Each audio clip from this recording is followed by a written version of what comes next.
Yo everyone, Sasuke Uchiha here. Welcome back to the channel where today we'll be talking about Boruto Naruto Next Generations episode 129. It's finally out, it's in the history books. So yeah, be sure to rate, comment, and subscribe. I hope everyone's having a great day and let's get right into it. So honestly, I'm just coming off the episode and I'm not going to lie, it's like the first time in a long while. Well, I can't even really remember, honestly, when was the last time I was really like noticeably, I wouldn't say upset, but you know, like when you're watching an anime and you're like, yo, the episode is done already. Honestly, I was just getting into it. Yeah, like that's the feeling I got with episode 129 of Boruto. And honestly, thinking about it, I think the last time was when we were getting into episode 65. That's probably the last time I was like really like, yo, the episode done already. Yeah, so if I'm really drawing from memory. But anyway, the point is, episode 129 continues into the whole boyhood arc. And for those of you who actually aren't, watching the Boruto anime, this boyhood arc is actually a suggestion by the creator of Naruto himself, Masashi Kishimoto. He apparently approached his student and said, yo, wouldn't it be cool if Boruto interacted with Naruto when he was younger?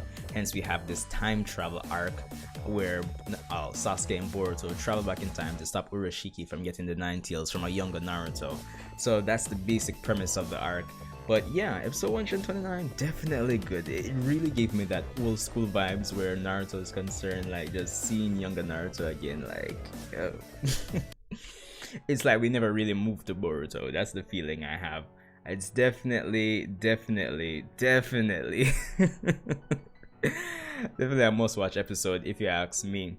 Now, getting into actual what happened with the episode, I loved how at the start where, and I think that this was to the benefit, of course, they quickly dived in and established the time travel rules, because I'm pretty sure over the last week or so persons have been kind of speculating how the time travel rules would actually work. Would it be like a Dragon Ball kind of situation where when you travel back in time you create a branching timeline? But based on what the time travel device Karasu, yeah, probably I got that name wrong, but yeah, based on what the device is telling Sasuke and Boruto is that it follows the more, if I interact with this person in the past, I may not be born kind of time travel. So yeah, that's that. I think that was a wasted opportunity. It would have been better if it was the whole branching timeline. At least watching up to that point, that part in the episode, that's what I was thinking. But at the same time, no matter how you slice and dice it, Boruto and Sasuke are going to have to interact, no matter how you really try to prevent it with the whole rules they're establishing here. So there's that. So anyway, yeah, the rules are established, and of course the Boruto and Sasuke go about and actually get their disguises, and they do eventually bump up into Naruto and Jiraiya much earlier than I thought they would. So there's that. But even before that, it was just interesting to, like, well, probably not interesting, but of course Boruto being Boruto, he's like surprised about the differences between the Leaf Village of the past and his Leaf Village in the future. So we had a bunch of Sasuke have to bringing back or curtailing or stopping Boruto's outlandish behavior and keep reminding him that we can't be interacting with too many persons since we know a lot of persons in the village. So yeah, but that was to be expected. I mean, he goes around, he sees Ichiraku, how he was smaller and everything. But that aside, yeah, we do bump up into Naruto and Jiraiya pretty early on, which works to the benefit of the episode, because the selling part of this whole arc, to me at least, is bringing back the quote-unquote old cast literally aside, is the interactions between Boruto, Sasuke, and the old generation. So character interactions between the future and the past is the selling point. So the earlier they bumped up, the better, and that's what we got. So definitely a insta sell for me. So we have Jiraiya. Oh, I've missed him. We have Jiraiya and Naruto basically running from a crowd of people because they've been peeping. Of course, Jiraiya makes the excuse that it's for his book and all these things, and yeah, the usual.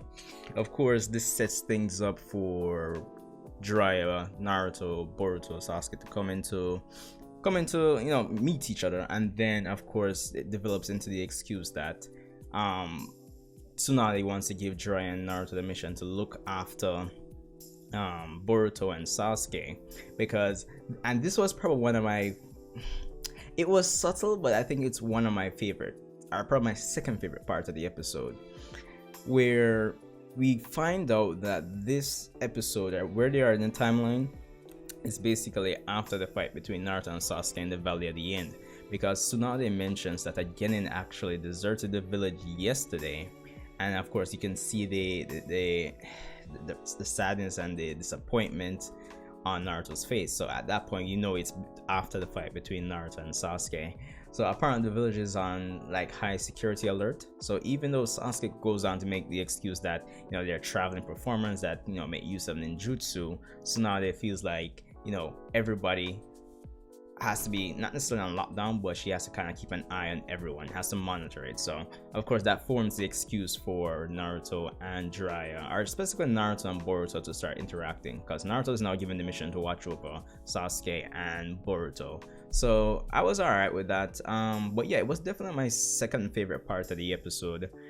It was subtle, as I said. It wasn't like anything outlandish, because like Sasuke is like, yo, I believe Tsunade asked, yo, are you guys alright with that? And like Sasuke, because he obviously knew what Tsunade was referring to when he said that getting deserted, he obviously just said, yo, I understand. So it's like a subtle, not a big moment, but for those of us that will be coming from Naruto, we know how important it is, and it just speaks volumes in that small moment, and I absolutely loved it. Like, it was just it's like when you see something happen that you already experienced in this whole Naruto journey, it's like, oh shit, yeah, I know what she's talking about. Yo, it was good. But anyway, we go from there, and of course Boruto and Jiraiya and everybody are going around the village. Of course Jiraiya makes an excuse to drop off the whole mission on Naruto's case. Of course they bump into Sakura a few times. Sasuke eventually decides that, yo, I can't be interacting, because of course Sasuke gonna stick more to the rules. He's gonna be more strict with how he interacts with everybody. He decides he's going to watch from a distance, while Boruto should be around Naruto all the while for the most part, to keep an eye on him.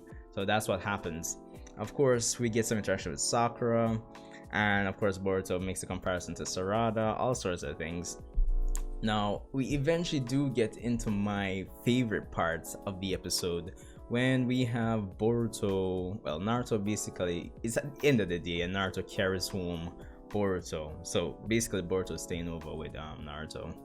And honestly, no matter how you slice and dice it, I say that a lot, but Boruto finding out, or like witnessing Naruto's living conditions for himself when he was younger, it's good, it's refreshing, it's good for Boruto's character, for what it's worth, because I still feel at the end of this arc they're probably gonna get their memories erased, or there's not gonna be really any reference to this arc, at least not yet. We haven't gotten that in the manga, so it's like, for all intents and purposes this whole thing is filler for until proven otherwise. So you get what I mean. But it was still great to see Boruto find out more about his dad firsthand, instead of being told through stories, which they agreed upon through the versus Momoshiki arc at the end of that arc. It was good, and just seeing the interactions between Boruto and Naruto at this point, yo, it was funny.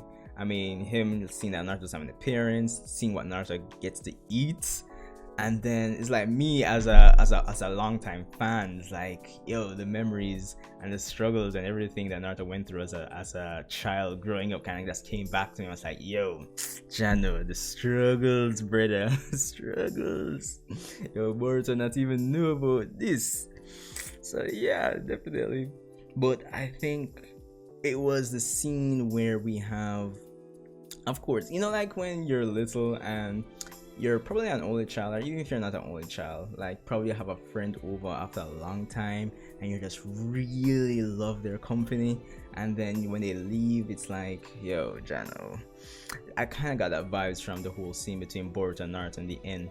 And of course, Naruto being Naruto, as a person that doesn't have any parents at this time, of course is interested to hear and ask Boruto about his life, and if he has parents, what's it like, you know, all these things. Of course, Boruto tells him about his dad, which is him, of course, and you can just see the interest, the sense of wonder in Naruto's eyes. And it's a night scene, and of course the lighting and the art and everything in this scene and the music really helps to sell it. It kind of touches on a more emotional spot, if you get what I mean. So yeah. But it was good, and it was at this point I'm saying like, yo, how far am I in the episode? Because I'm really enjoying this.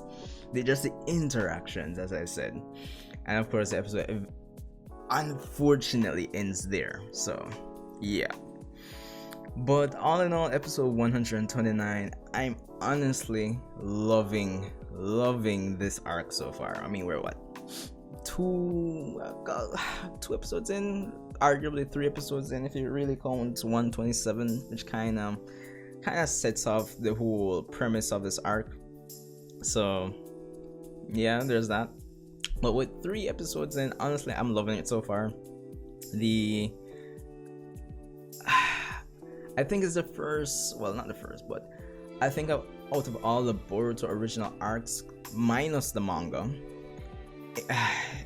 anime specifically, of course, this probably is gonna be like in my top 3 arcs.